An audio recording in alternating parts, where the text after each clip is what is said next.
This is The Drive with Mark Panatelli. Carolina Oliveris joins us as she does every day. And do you like Kevin Costner? Who's that? You know who Kevin Costner is, but yeah, you just made Mark's day. Yeah, who is that loser? Actor? He He is an actor. Hold on. Allegedly. He's not. Sense of the word. He wasn't a Batman, was he? No. No, that's That would have been great too. who's that guy? Um, I can't think of him. It's the dude who was in the new Spider-Man movie, and he was in that Oh McDonald's yeah, that's who movie, I was Founder. picturing, but he's not a Batman. But that's who I was picturing. What's that actor's name?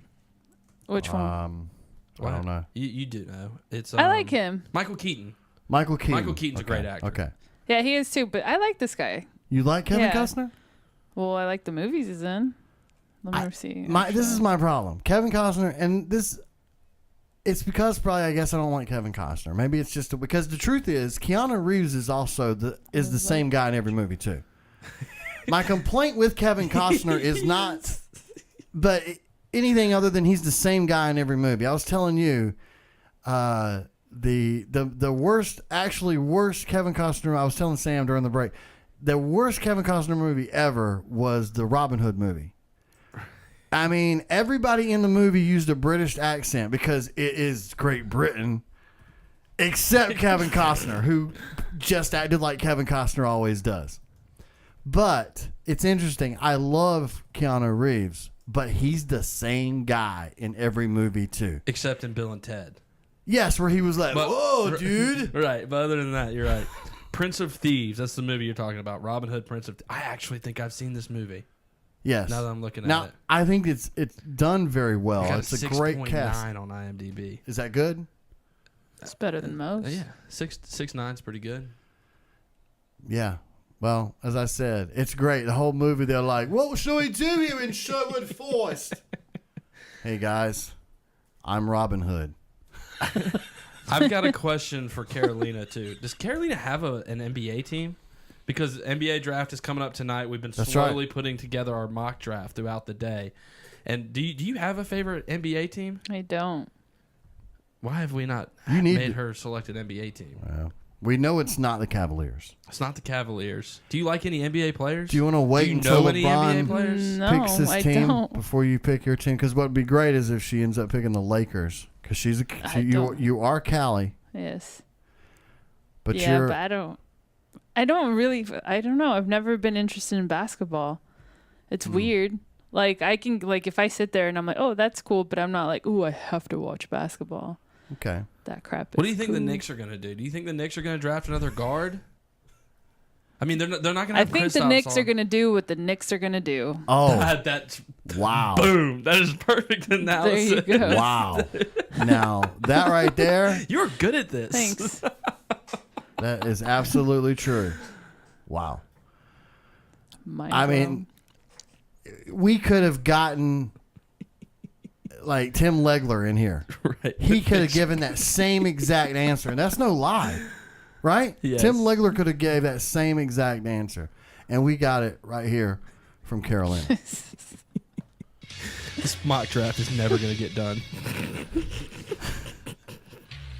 The headline, excuse me, the headlines today are brought to you by our good friends at Taqueria San Luis, 1706 Highway 70, just outside of New Bern.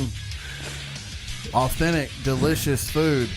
Tortas, burritos. Oh, jeez. Try the nachos there. Yeah, that's the number one thing. If you've tried nachos and you consider yourself a nacho person, because I'm a nacho person. You're a nacho man? Nacho man? I am a nacho man. I mean, if I go death row foods with you, nacho, like if I get the Really? smorgasbord, like good nachos have got to be on my last thing I get to eat. Wow. You know, we have never done death row foods. We've done everybody else, but not our own death row Right. foods. We should do a top 5. I think mac and cheese is going to be right at the top of mine. If you can see my Homemade? If you can see my stomach. Homemade mac and Yeah, cheese? oh, yeah. Get out of here with Kraft, Velveeta, Easy Mac. No. Velveeta over Kraft, though. Homemade with some breadcrumbs on top. Velveeta over Kraft for sure. I had that Okay. last night. Did you? If your mac and cheese involves powder or anything coming out of a pouch, you're doing it wrong. Or you're just broke, which I've been there. a top 5 death row foods coming up very soon. Okay, perfect. I love it. But Taqueria San Luis 1706. Also, they don't have mac and cheese. Their nachos, death row food 1706, Highway 70, just outside of New Bern, and proud sponsors of today's headlines. By Dave McMenamin, ESPN. The Cavaliers are not actively shopping All-Star forward Kevin Love heading into Thursday's NBA draft, multiple sources told ESPN on Wednesday. Furthermore, regardless of what decision LeBron James makes about his future in Cleveland, the Cavs have an interest in keeping Love next season, sources said. Cleveland, owner of number 8 pick in the draft, will make the selection without knowing James' intention for next season, multiple sources told ESPN. Do you believe this? Sorry. Stomach just made a really weird noise. We were talking about mac and cheese. Yes, I kind of believe it. Number one, because I think Kevin Love is going to be really hard to get rid of in a trade. Do you want Kevin Love?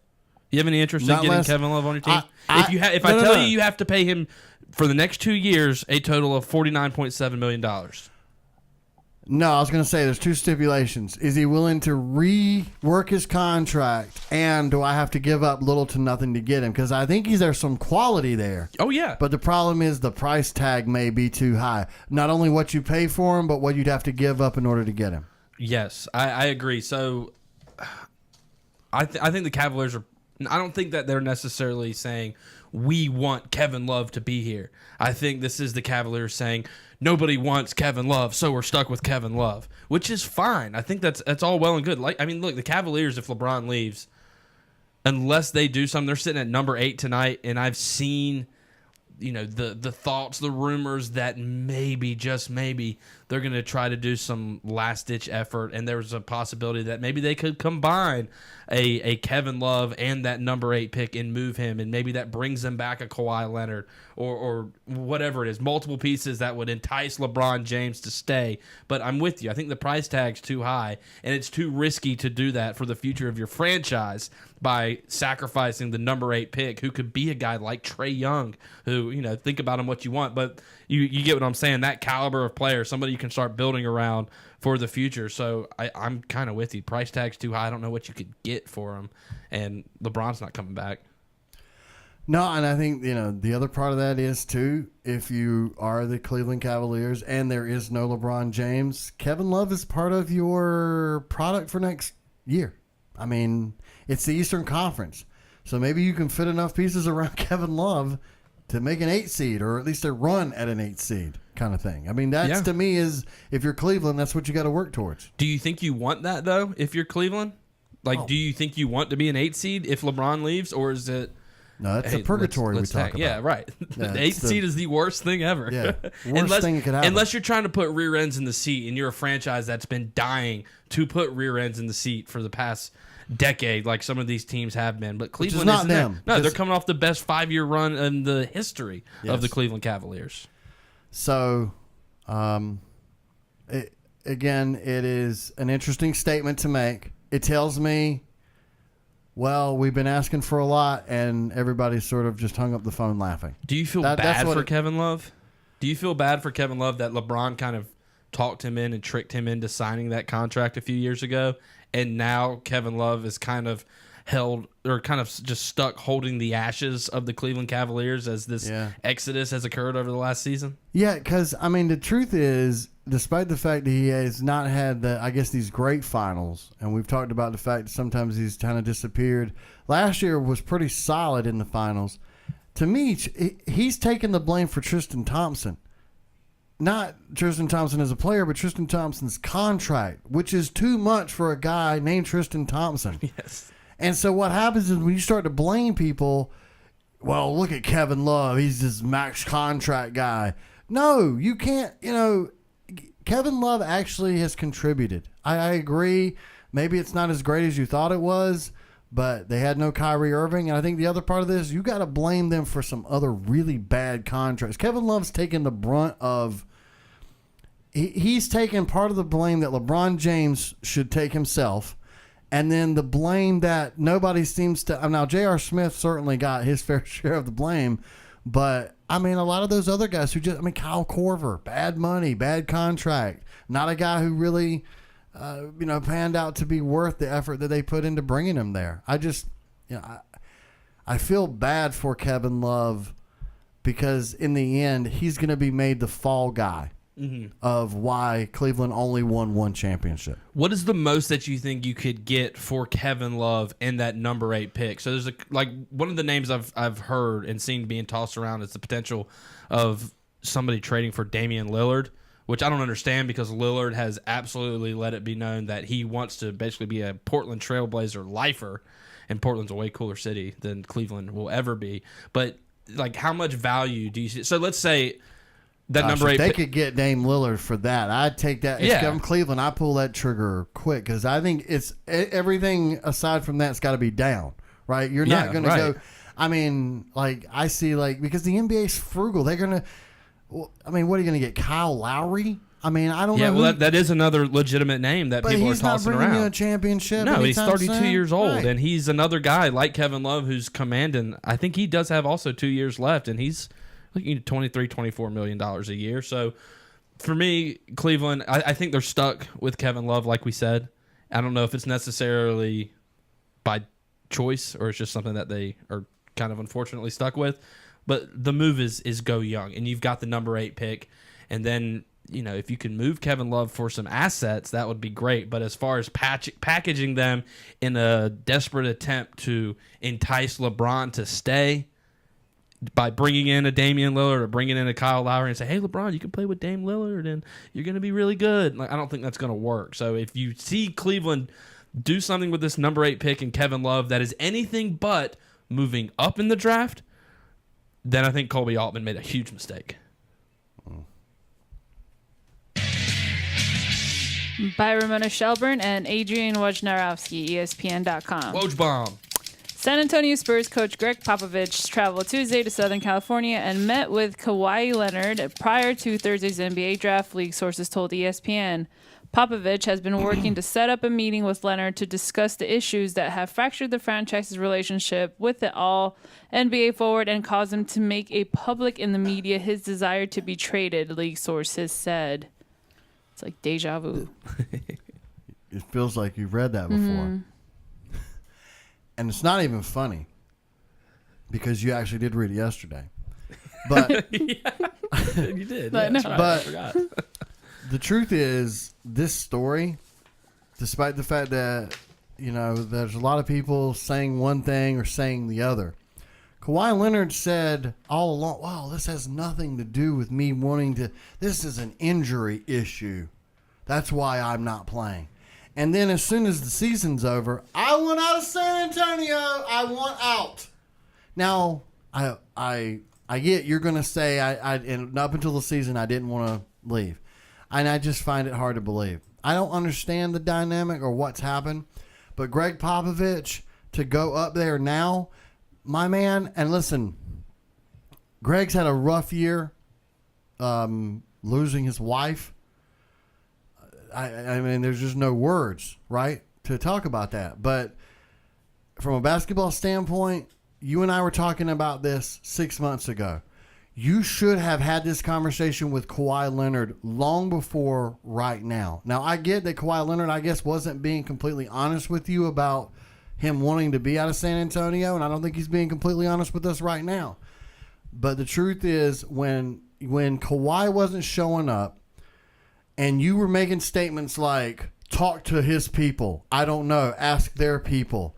And then there were statements like, Kawhi's going to meet with the team about his injury. All of this talk about division all year long, we've been saying, red flag. Something's going on over there. I don't know exactly what, but there's red flags everywhere. Greg Popovich should have had this conversation a long time ago. That dude's never coming back to San Antonio. No, I don't think he is either. And I think it's just a last-ditch effort by Pop, right? I mean, I think that's It's a PR move. right. That's a great way to put it. Everything I could to try to keep him here. Exactly, because the last thing the Spurs want as an organization is for the idea that they don't care about their players or they don't value their stars to be perpetrated in the media, and that's kind of what's happened. So you're right, it is a PR move. It's kind of let's in a way cover our tracks. But Kawhi's gone. He's gone to LA. Now, is it the Lakers or is it the Clippers? I don't know. The Clippers are, man, they're madly interesting because I think if San Antonio was smart, they would go ahead and make a move and trade Kawhi tonight.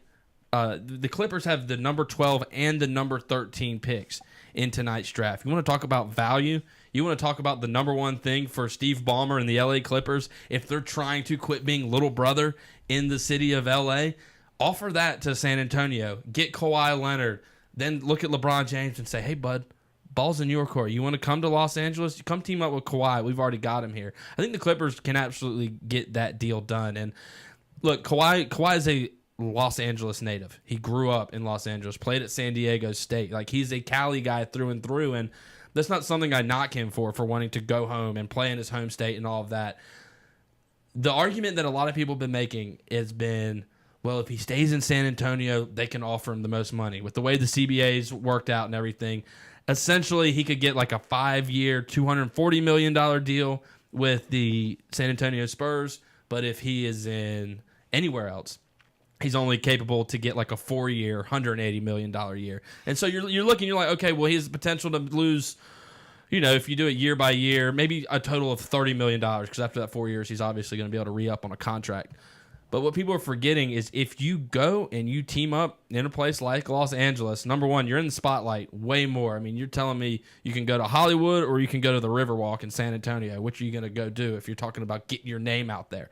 But if you go and you team up with LeBron James, if you go and you team up with Paul George, and if you go and you rattle off a couple of championships, monetarily, that value far exceeds what that Supermax contract could get you. So money-wise, if he makes the right move and he goes in a place and he assembles a championship team and he wins a lot, the sponsors, the money, the bonuses, everything else, he's going to make up the money. So the same thing with KD, and even though this isn't the same thing as the KD thing, he's going to a happier place. Kawhi Leonard will be in a better place, and I think that's good for him. But San Antonio, similar to what I think the Hornets should do with Kemba Walker tonight, similar to what we may see the Cavaliers do tonight, like we were just talking about with Kevin Love, I think we're going to see possibly a trade tonight with Kawhi Leonard. That could happen tonight. ESPN.com. The Philly Fanatic has been launching hot dogs into the stands and Philadelphia Phillies games for years. First at Veterans Stadium and now at Citizens Bank Park without any injuries. That changed Monday night. Using his customary launcher, the Fanatic sent a hot dog to fans behind home plate where Kathy McVeigh was sitting. Battling a shoulder injury that will require surgery, McVeigh was unable to catch or deflect the hot dog, which was wrapped in duct tape so it wouldn't disintegrate upon launch. Disintegrate. In the face! In the face! You can't have fun anymore, people. Okay? The days of throwing hot dogs in the stands are over. Okay? People are going to get hurt now. You remember when you used to go Well, ahead. it's not throwing. It was shot out of a cannon. I was going to say, remember when they used to do that with T-shirts? That's now over. Because now a bunch of lawyers are going to sit in a room and go, listen, we can't afford to put T-shirts in a cannon and shoot them up at people anymore because... You know that little disclaimer on the ticket stub that says any injury, blah, blah, blah, blah, blah, blah, blah, blah, blah, blah, which excludes us from ever owing you a dang all thing. We can't really say that anymore because we're shooting people with a T-shirt cannon. Yeah, this is literally a cannon. I've got a picture of it here. I can show you guys. I didn't load it up to the video. But hot dog cannon. This guy basically drives around on the back of a Gator, and it looks like a mounted machine gun that you would see, like on the back of a Humvee. And you were honored. Listen, if you ever bought, you're going to find out. You ever bought a hot dog at a ballpark? They want a lot for those things. Ain't cheap. They think they're very like diamond plated, gold, crusted hot dogs. This was a duct tape encrusted hot dog. That was the funniest thing to me. Take a ball of duct tape. If I had a ball of duct tape in my hand and I threw it at your face, That would hurt pretty bad. And the thing that's not getting mentioned in this story, Was she staring at her phone? no. She's an older lady, and I've got a picture of her here, and you can see this. I mean, the hot dog messed her up. I mean, her eye is busted open. Oh, yeah. And all of that. She wasn't like 50 rows up. She was on like the 4th row. So as much as I want to make fun of this lady, and I want to make fun of this lady for catching a wiener to the face. I just can't, because, man, this is on the Philly Fanatic for pointing that gun at some old lady in the 4th row with a duct tape wrapped hot dog, which is a bizarre idea on its own. And it just hit this woman in the face. Can you imagine? Could you ever live with yourself after being this lady? She is all over the internet today. People making fun of her and just think about the endless jokes, the endless inappropriate jokes you can make. And I know we got to take a break, but can I for a minute just do a hold my beer joke on this? Because I know Mr. Met, who might not exist anymore in the world of Major League Baseball mascots, because he gave what we found out was not his middle finger, because he's only got 4 of them. He gave up what seemed to be a middle finger to a fan. And it's like, well, how could mascots get any worse? And then the Philly Fanatic said, hold my beer. I'm going to shoot this old lady in the front row with a hot dog cannon. I do want to give this lady a ton of credit. She has been a great sport about this. I mean, she had to go get a CAT scan last night in the emergency room. She's not suing the Phillies? She's not suing. She's not doing anything. Her quote was, just be aware, because you never know. I understand maybe getting hit with a baseball, but not a hot dog. And she was laughing about it. She said it gives people a good laugh, and if that makes somebody chuckle, then that's fine. Like, she's at least being a really good sport about it, because in today's world, there's an internet if you get meme hit somewhere, in the face right? with a hot dog, like, you could sue the Phillies for sure. for the Phillies. And I was going to say, I bet somewhere there's a meme somewhere of like slow motion of that hot dog. Oh, I'm sure things far worse than a hot dog have been photoshopped onto those pictures. Sports Trivia Battle is coming up. You won't want to miss it. Your chance to win Washington Nationals tickets is happening right here today. Don't go anywhere. Sports Trivia Battle.